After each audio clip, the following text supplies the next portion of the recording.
All this guy knew how to do was dance and rob his own people. ¡Venga por mí! ¡Aquí lo espero en Miraflores! ¡No se tarde en llegar, cobarde! Oh, you shouldn't have said that. A few moments later.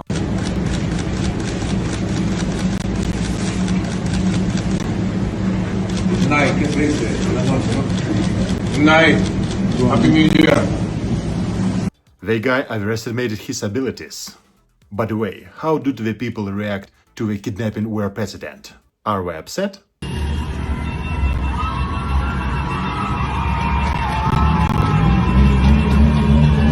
Just people are tired of dictatorship, corruption and poverty. But everything went smoothly and quietly.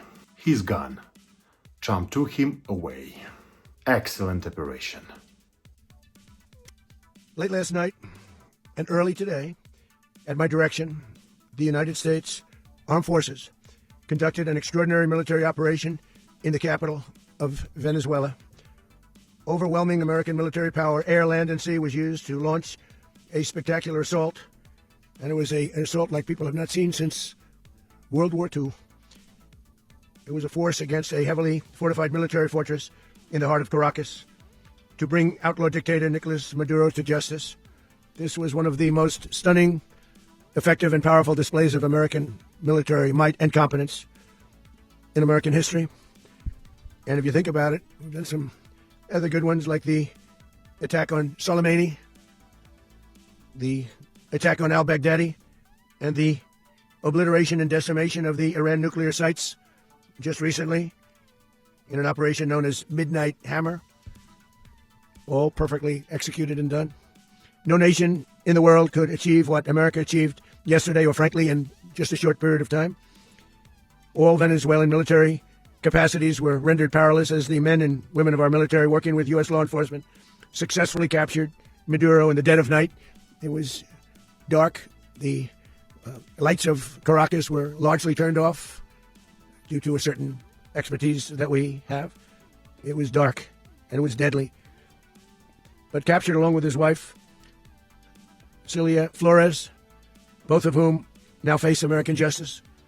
Maduro and Flores have been indicted in the Southern District of New York, it's Jay Clayton, for their campaign of deadly narco-terrorism against the United States and its citizens.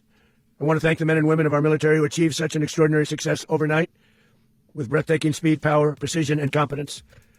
You rarely see anything like it. You've seen some raids in this country that didn't go so well. They were an embarrassment.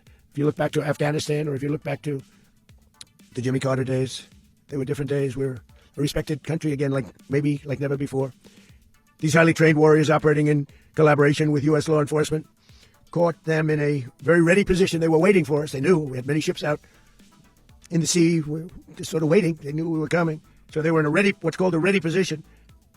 But they were completely overwhelmed and very quickly incapacitated.